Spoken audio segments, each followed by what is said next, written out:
안녕하십니까. 상하이 코리안 뉴스 7번째 시간입니다. 먼저 중국 소식입니다. 올 중추절 연휴 중 중국인의 국내 여행객 수가 사상 처음 1억 5천만 명에 달했다고 중국 언론이 보도했습니다.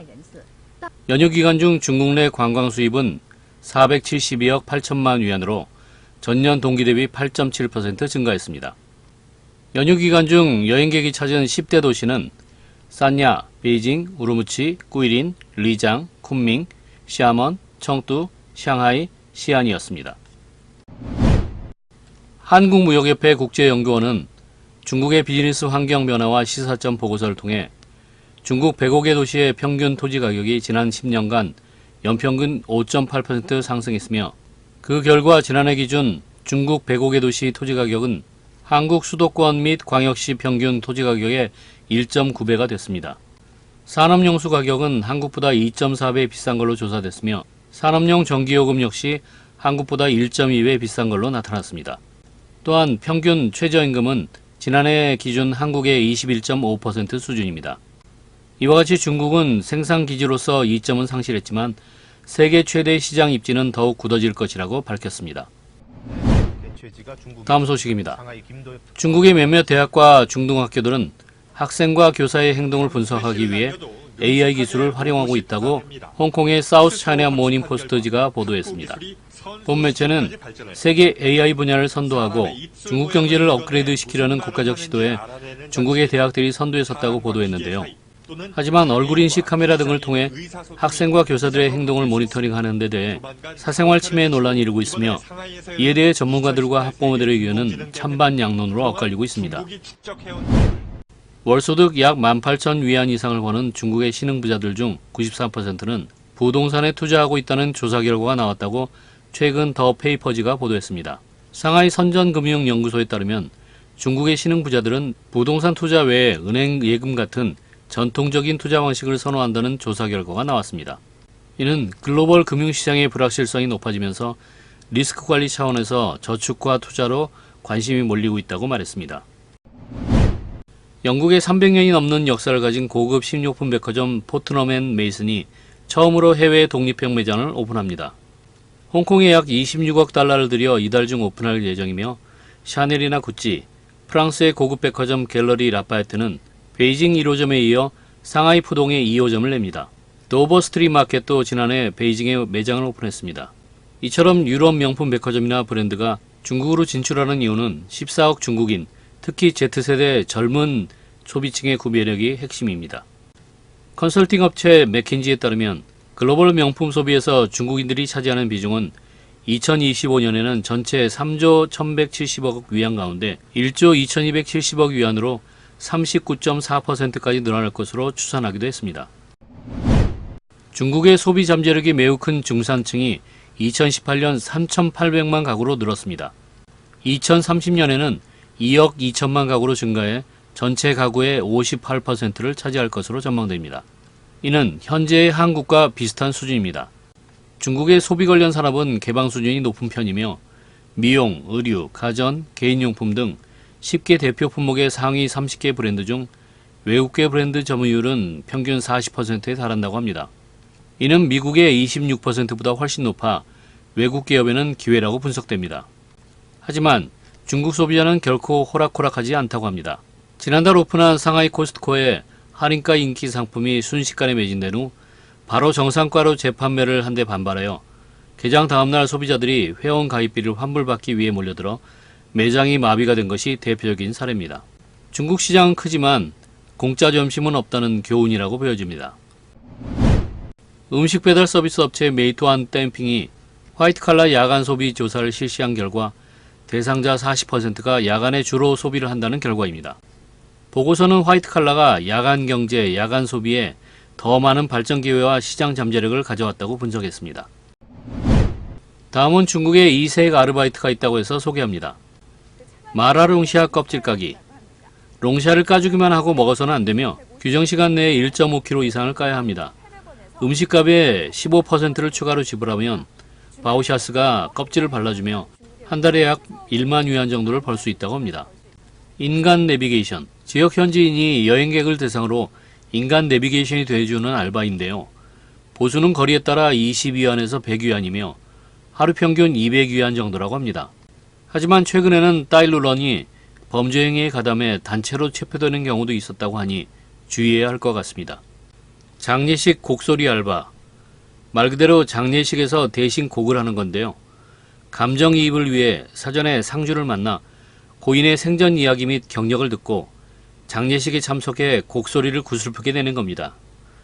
시급은 적으면 100위안, 많으면 1000위안 정도라고 합니다. 달리기, 조깅을 같이 해줄 파트너를 고용하는 형식의 알바입니다. 다이어트의 동기부여와 끝까지 포기하지 않게 옆에서 도와주는 역할로서 한 달에 약 3000위안가량의 돈을 받으며 자신도 운동을 할 수 있어서 일석이조라고 합니다. 게임 대행 알바. 온라인 게임들은 잠깐 멈추면 힘들게 키운 나의 레벨이 하락할 수 있기 때문에 나름 유행한다고 합니다. 자신의 계정을 맡겨 자신이 게임을 못할 동안 게임을 부탁하는데 해킹 또는 사기, 일면 먹튀 때문에 호불호가 갈리는 알바라고 하네요. 말싸움 대리 알바. 차 사고나 부부싸움, 집주인과 싸움 등 소심하거나 말싸움에 자신이 없는 사람들에게 인기인 이 알바는 고용주의 편을 들며 메신저 전화로 말싸움을 대신해주는 알바입니다. 비용은 의뢰 내용에 따라 적으면 20위안, 많으면 200위안까지 한다고 합니다. 다음은 한국 관련 뉴스입니다. 교민들에게 더 나은 편의를 제공하기 위해 주 상하이 총영사관도 올해 주프바오 결제 시스템을 도입했다고 합니다. 우리나라 제외공간 최초로 모바일로 결제를 할 수 있게 된 것입니다. 총영사관 민원 행정 업무 수수료를 이제 핸드폰으로 결제할 수 있게 되었습니다. 또한 지난 1월 중국 SNS인 위챗을 전면 재편했습니다. 대다수의 교민이 이 위챗을 사용하고 있다고 합니다. 티웨이 항공은 대구 장자재 노선을 주 2회 운항하며 현재 홈페이지와 앱을 통해 항공권 구매가 가능합니다. 앞서 지난 5월 중국 노선 운수권 배분 심사를 통해 인천 베이징, 인천 선양, 대구 베이징, 청주 옌지, 인천 우한 등 총 9개 노선의 운수권을 배분받았습니다. 현대 경주차인 i30NTCR로 출전한 선수들이 중국에서 열린 2019 월드 투어링 카컵 7번째 대회에서 1, 2위를 차지했습니다. i30NTCR은 독일과 포르투갈 경기에 이어 3연승을 거두며 연간 누적 점수로 결정하는 드라이버 챔피언십 부분 선두에 올라 올해 종합 우승도 노려볼 수 있게 됐다고 합니다. 대전시는 중국의 상하이, 난징, 시안 지역에 무역사절단을 파견해 177건 1370만 2천 달러 상당의 수출 상담 성과를 거뒀다고 밝혔습니다. 대전시가 지원하고 중소벤처기업진흥공단 대전세종지역본부와 코트라 무역관이 공동 진행한 이번 중국 무역사절단에는 화장품, 생활용품, 식품 및 수처리 기기 등을 생산하는 9개사의 지역벤처 중소기업들이 참가했습니다. 한국패션산업연구원은 다음 달 상하이시 상하이마트에서 열리는 2020S 상하이모드 전시에 대구 패션 브랜드 공동관을 마련해 지역 11개 업체가 참여한다고 밝혔습니다. 전시 참가 기업은 여성복 8개사, 패션쇼품 1개, 스포츠웨어 1개, 신발 1개 모두 11개사입니다. 룩옵틱스는 국내에서의 탄탄한 브랜드 저력을 앞세워 상해 7대 중심 상권 동시 오픈을 시작으로 중국 시장 진출에 박차를 가고 있습니다. 상해 중심 최고급 쇼핑몰인 쉬저후이 깡후이 광장, 남부지역 대표 쇼핑몰인 중산공원 롱즈멍 쇼핑몰, 북부 중심 상권인 우자오창 파리 춘티엔 백화점, 홍차오 CBD 리바오 광창, 신천지, 천시안 바이성 요코 백화점 등이며 연말에는 심천 화창 마오예 집단에 심천 본점에 오픈할 계획이라고 합니다. 농심이 중국 사천 지역의 정통 마라탕을 그대로 구현한 마라고수 마라탕면을 새롭게 출시했습니다. 화자오와 정향, 팔각 등 마라탕에 들어가는 재료로 맛을 내 깊고 진한 국물 맛을 자랑한다고 합니다. 특별히 농심 중국법인과 공동 개발한 제품이라는 점이 특징이며 현지의 의견을 반영해 차별화된 제품을 개발했다고 합니다. 서울예술대학교 해금 연주자 노은하 교수와 중국을 대표하는 비파 연주자 중앙음악학원 장홍영 교수의 공연이 주중 한국문화원에서 성황리에 열렸습니다. 이번 연주회는 1989년 국립국악원 주최 계량악기 시연회에서 발표되었던 이성천곡, 하연의 변형 등 한국 전통음악인 영산회상을 바탕으로 노 교수의 정악 연주에 장 교수의 비파 연주가 조화롭게 펼쳐졌습니다. 그 외에도 각 나라의 민속음악에 해당하는 대표 독주곡들이 연주되었습니다. 양국의 음악 교류를 넘어 세대 간의 음악으로 소통하는 시간이었다는 평이었습니다. 제6회 한중 치맥축제 공연차 칭다오를 방문한 가수 강민주 씨가 선천성 심장병 어린이 2명을 구조하겠다고 밝혔습니다. 연변일보에 따르면 가수 강민주 씨는 한중 신선협회 홍보대사로 활약한 지 7년째로 그동안 자선음악회 재능기부 외에도 심장병 어린이들을 찾아보는 자선사업에 발벗고 나서왔다고 합니다. 이외에 다른 기부자들도 함께했는데요. 칭다오에 사는 김승호, 김승민 형제는 5년간 부모한테서 받은 용돈을 모아 1만 위엔을 기부했으며 캐나다 유학생 지수경 학생도 용돈을 모아 기부금 1만 위안을, 중국에 사업을 하시는 이주봉 사장도 1만 위안을 기부하였습니다. 상하이 한인 어머니회가 자폐아동 4명에게 1만 위안을 기부했습니다. 어머니회는 우중루에 위치한 자폐아 교육시설을 방문해 어머니회 문화센터 강좌로 모은 수익금 1만 위안을 전달했습니다. 기부금은 홍차오 전자부 추천을 통해 개인 교육비에 부담을 느끼는 아동 4명에게 쓰여집니다.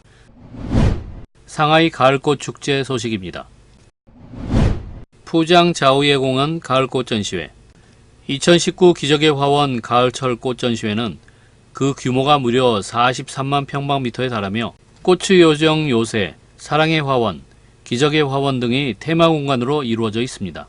또한 울트라맨이 기적의 화원의 모습을 드러낸다고 하니 온 가족이 함께 즐겨보시기 바랍니다. 저우프 꽃바다 축의 카니발, 낭만적인 보랏빛 라벤더, 아름다움을 다투는 각양각색의 세이지, 눈부시게 노란빛으로 물든 해바라기, 10만 평방미터에 넓게 펼쳐진 꽃바다가 푸른 하늘 흰 구름과 어우러져 한 폭의 수채화처럼 펼쳐지며 밤에는 신비로운 불빛 속에 환상적인 등불쇼가 연출됩니다. 거대한 아마존 곤충관, 쥬라기 왕국, 나비골짜기, 맥주축제, 음악축제, 쏴이완주, 카니발 월드 등 보는 즐거움, 노는 즐거움, 먹는 즐거움을 만끽할 수 있다고 합니다. 상하이 천산식물원 수련 전시회. 지난 8월 중순부터 시작된 천산식물원 수련 전시회는 무려 300여 종의 수련들이 아름다움을 뽐내며 관람객을 기다리고 있습니다. 보랏빛깔의 아름다운 자태를 뽐내는 수련 중 열대 수련 160종, 추위 속에서도 단정한 모습을 잃지 않는 내한 수련 140종과 천산식물원에서 처음으로 선보이는 수련 20종도 함께 감상할 수 있다고 합니다. 충밍따오 똥핑 국가삼림공원 단수수 축제. 똥핑 국가삼림공원에서는 8월 말부터 시작된 단수수 축제가 한창입니다. 상하이 충밍의 단수수는 즙이 많고 달며 탄수화물, 지방, 단백질, 칼슘, 철분 등 영양소가 풍부하게 함유되어 있는 것으로 유명하며 충밍따오 주민들이 주로 경작하는 농산물 중 하나로 그 품종만 10여 종에 달합니다. 이것으로 상하이 코리안 뉴스를 마치겠습니다. 상하이 코리안 뉴스는 시청자 여러분과 함께 만들어 가겠습니다. 여러분의 기사 제보와 소식 부탁드립니다. 감사합니다.